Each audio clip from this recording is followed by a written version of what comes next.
Bismillahirrahmanirrahim. Assalamualaikum warahmatullahi wabarakatuh. Asyhadu an la ilaha illallah wa asyhadu anna Muhammadan abduhu wa rasuluhu la nabiyya ba'da. Hadirin sekalian, pertama-tama marilah kita sama-sama panjatkan puja dan puji syukur kita kehadirat Allah Subhanahu wa taala yang telah memberikan kita nikmat iman, nikmat Islam, dan nikmat-nikmat yang begitu banyak yang tidak mungkin kita bisa menghitungnya satu persatu. Terutama adalah nikmat iman dan Islam. Kedua, tak lupa juga mari kita sama-sama panjatkan salawat dan salam kepada junjungan kita Nabi besar Muhammad SAW yang nanti akan menunggu kita di Telaga Kausar. Beliau akan memanggil kita umati, umati, umati, menunjukkan kecintaan yang besar dari beliau kepada kita. Maka alangkah jolimnya kita kalau tidak pernah mau bersolawat, sedangkan Allah Subhanahu wa taala sendiri melalui firman-Nya, innallaha wa malaikatahu yusholluna 'alan nabi ya ayyuhalladzina amanu shollu wa sallimu taslima. Oleh karena itu mari kita sama-sama bersalawat kepada Rasul sallallahu alaihi wasallam. Bapak Ibu sekalian, pertama-tama kami haturkan takjim kami kepada ustadz-ustadz kami, ulama-ulama yang ada di Kota Bintaro. Wabil khusus ustadz saya, Ustadz Iman Hermawan, Ustadz Aceh, Ustadz Nabiin, dan ustadz-ustadz yang lainnya yang tentunya tidak mungkin kami sebutkan satu persatu karena waktunya nanti sampai jam 7. Jadi untuk menyingkatkan ucapan rasa hormat kepada seluruh alim ulama yang begitu banyak di Duta Bintaro, tentunya kita akan mendapatkan barokah keilmuan, kebermanfaatan dari para ulama semua. Amin ya robbal alamin. Dan tak lupa kepada rekan-rekan sejawat, pembina, pengurus, dan pengawas dari Yayasan Al-Hikmah Duta Bintaro, wabil khusus Bapak Haji Mahruki yang kebetulan ada hari ini dan juga rekan-rekan yang lain. Dan tak lupa juga kepada seluruh jamaah Masjid Jami Baitul Hikmah, bahwa saya berdiri di hadapan Bapak sekalian adalah bukan dalam rangka kultum, karena tidak mungkin saya memberi kuliah kepada ustadz saya. Jadi saya sekedar diktum diskusi 7 menit, walaupun nanti lebih gitu lah ya. Jadi anak maklum diskusi. Pertama-tama yang saya sampaikan dulu dasar dari materi yang akan saya sampaikan. Materi ini saya beri judul trofi Ramadan atau piala Ramadan. Apa sih trofinya, apa sih bentuk pialanya yang didapat oleh para ahli orang yang berpuasa. Namun sebelum masuk kepada sana, saya memberikan dulu kisi-kisinya bahwa apa yang saya sampaikan ini adalah berdasarkan firman Allah di surat Ali Imran ayat ke-7, yang intinya Allah sendiri telah menjelaskan bahwa ayat-ayat Al-Quran itu bersifat muhkamat dan mutasabihat. Muhkamat artinya adalah jelas, terang, lugas. Apa dia misalnya? Mungkin perlu dipancing dulu biar semangat, gak bosan nih dengar dakwah dari saya ini. Mungkin bahwa Bapak sudah banyak yang hafal salah satu contoh surat muhkamat yang sifatnya jelas, lugas, terang, tuntas. Siapa Pak? Surat apa kira-kira Pak? Mumpung nggak ada ibu-ibu nih Pak. Surat dibolehkannya laki-laki nikah sampai keempat dengan syarat tertentu. Itu kan surat yang jelas Pak. Tidak perlu tafsir-tafsir lagi, tidak perlu pemaknaan lagi. Begitu juga surat Al-Ikhlas. Salah satunya lagi yang kemudian bahwa Allah itu esa, tidak beranak dan tidak beranakan, menurut saya itu adalah surat yang muhkamat. Tapi di dalam Ali Imran itu Allah menjelaskan bagi orang-orang yang di hatinya ada condong kesesatan, justru dia lebih senang kepada surat yang bersifat mutasabihat untuk maksud menyebarkan fitnah, tidak suka. Kalau bapak-bapak saat sekarang mengikuti diskusi di YouTube ataupun di podcast tentang debat antar agama, ada salah satu pertanyaan dari mereka itu yang lucu. Katanya Allah itu nggak mungkin, nggak adil. Karena setan akan dimasukkan ke neraka, neraka sendiri dari api. Setan dibuatnya iblis juga dari api, mana mungkin sakit. Mempunyai rasa sakit, iblis dari api dibakar oleh api. Kan seperti ini kalau menurut saya adalah orang yang ngeyel.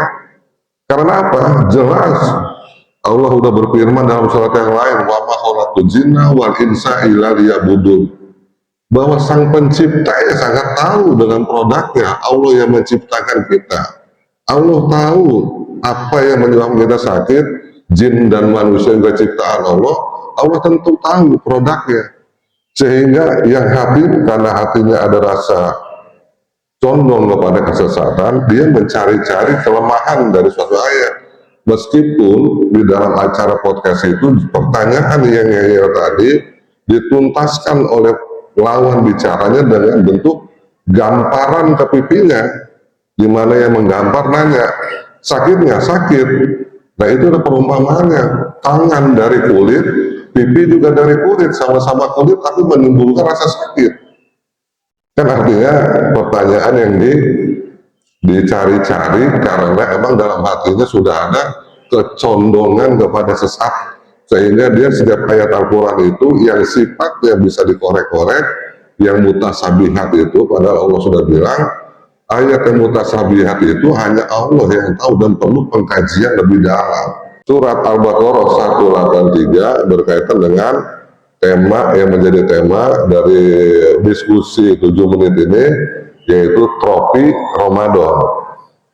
Bahwa mungkin sebentar lagi kita akan mengalami 5 hari lagi ke depan atau 6 hari insya Allah gitu, akan mengalami suatu keadaan yang di dalam ucapan itu ataupun dalam kajian Islam, kita seolah-olah sebagai bayi yang baru lahir dalam keadaan fitrah, bermaaf-maafan, kemudian kita seolah-olah sebagai bayi yang baru lahir dalam keadaan fitrah dalam hari raya Idul Fitri. Ini kalau menurut saya adalah berkaitan dengan trofi yang dijanjikan oleh Rasulullah SAW kepada orang yang ahli puasa, di mana Rasulullah menyampaikan, man soma Ramadana imanan wa ihtisaban ghufira lahu ma taqaddama min dzambi. Kata Allah, maka akan hapus dosa-dosanya di masa lalu orang yang berpuasa karena iman dan mengharapkan pahala. Jadi artinya trofi yang kita dapat di hari Idul Fitri itu bagai bayi yang baru lahir, karena bayi baru lahir tentunya tidak punya dosa. Sehingga artinya adalah terhadap masa lalu kita, trofi itu.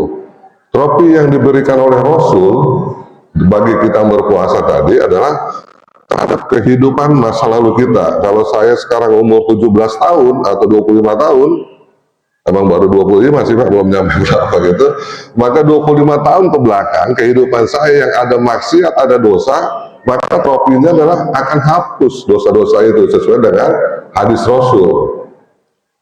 Cuman kalau saya mati di hari raya, meninggal dunia di raya, maka trofi itu selesai. Artinya tidak perlu kelanjutan trofi yang kedua. Kenapa perlu trofi yang kedua?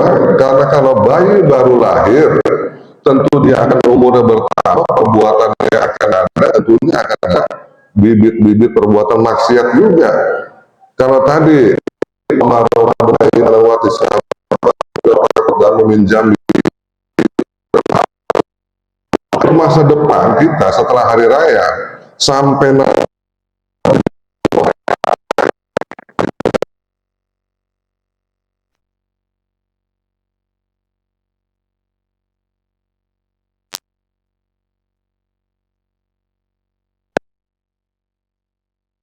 yang kedua yang diberikan oleh Allah, Allah berharap kita takwa. Yang kedua adalah agar dalam kamus besar bahasa Indonesia artinya adalah keniscayaan, harapan, tapi belum tentu. Sehingga ada lagi hadis yang berapa banyak orang puasa kata Rasul yang didapat hanya lapar dan haus, karena Allah bilang ya puasa itu sampai kamu takut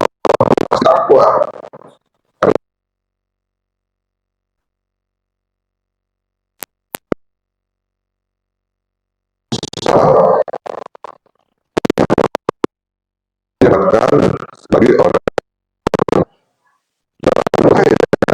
tidak itu, agar kita menjadi takwa itu perlu ayat lanjutannya. Kalau dalam istilah hukum itu jumtokan, karena takwa itu hanya sebatas istilah, bukan kalimat yang tuntas.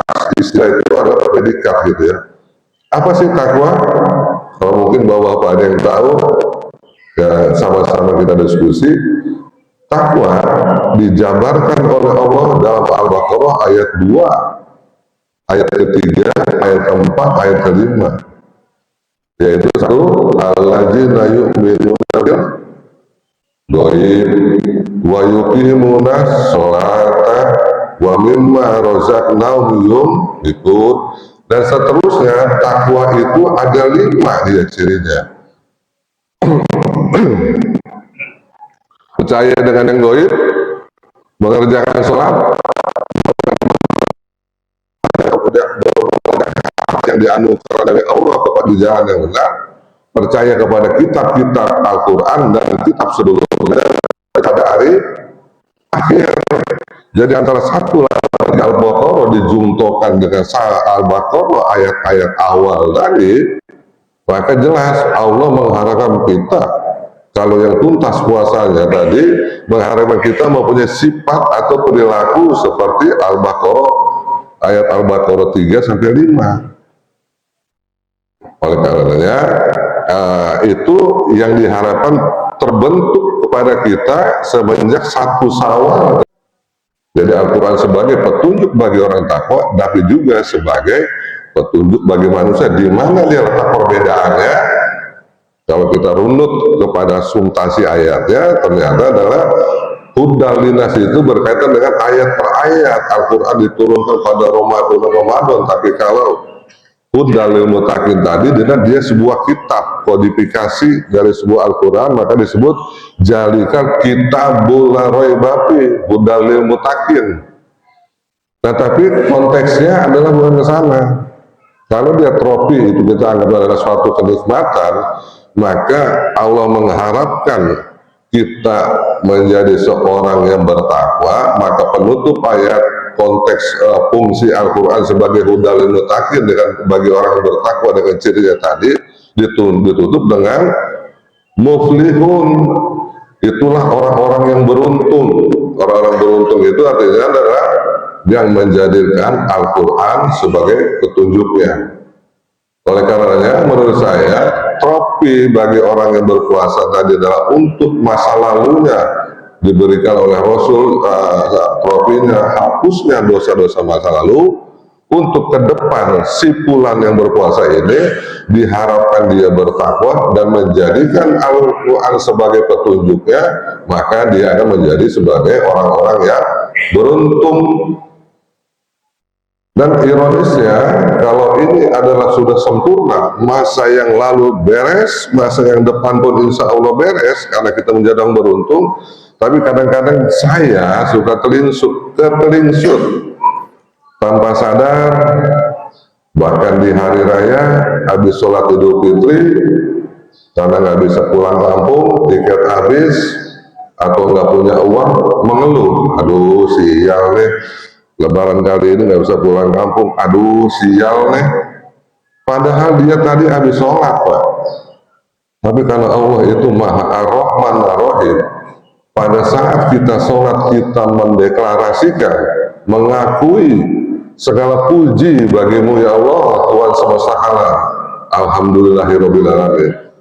Bahkan dalam satu tausiah para ustaz menyampaikan bacaan sholat Al-Fatihah khususnya harus tartil, karena Allah menjawab ucapan hamba yang sholat.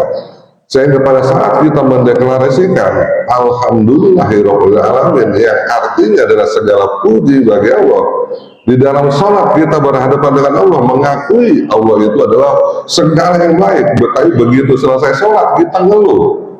Artinya ucapan di luar sholat dengan sholat berbeda.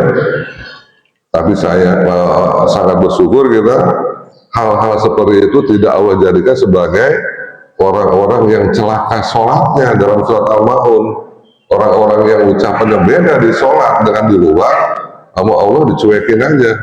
Karena yang dijadikan orang oleh Allah, yang dijadikan celaka sholatnya adalah hal yang lain. Di dalam surat Al-Ma'un itu, yaitu tidak peduli anak yatim dan memberi makan fakir miskin. Jadi artinya sebagai penutup, trofi yang didapat oleh orang Ramadan yang berpuasa itu adalah untuk penghalusan masa lalu dan untuk ke depan, agar kita beruntung dengan mempunyai 5 karakter orang takwa dan menjadikan Al-Quran sebagai petunjuk, maka menjadi kita orang yang beruntung. Maka haruslah hati-hati petunjuk Al-Quran itu dalam kehidupan sehari-hari. Nanti pada saat bagi-bagi waris maunya bagi rata, maka tidak menjadikan surat An-Nisa tentang pembagian waris sebagai petunjuk. Akhirnya kategori orang yang beruntung sudah hilang lagi. Karena sudah hilang, maka diulang lagi Ramadan tahun depan. Ya ayyuhalladzina amanu kutiba alaikumusiyam kama kutiba alal ladzina min qablikum la'allakum tattaqun.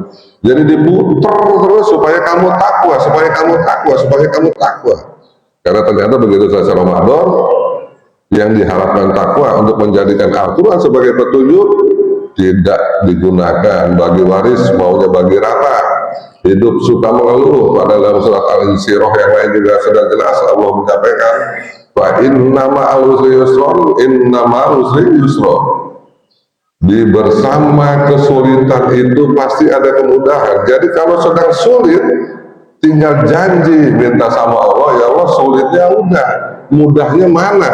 Tapi tidak mungkin dibalik sama Allah, mudah dulu baru sulit. Jadi harusnya dengan konsep tadi, alhamdulillah, dan sebagian tentang larangan mengeluh dalam Islam, salah satunya surat Al-Insyirah tadi, bersama kesulitan ada kemudahan. Sulit dulu baru mudah.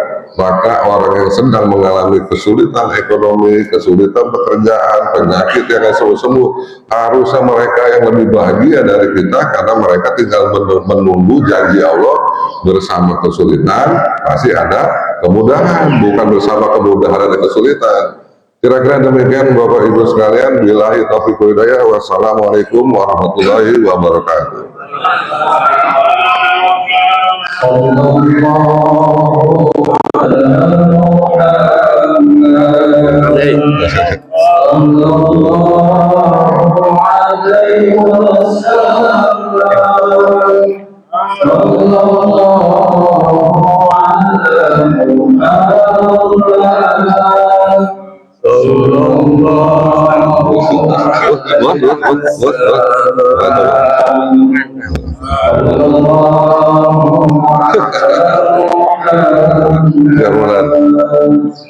Sallallahu alaihi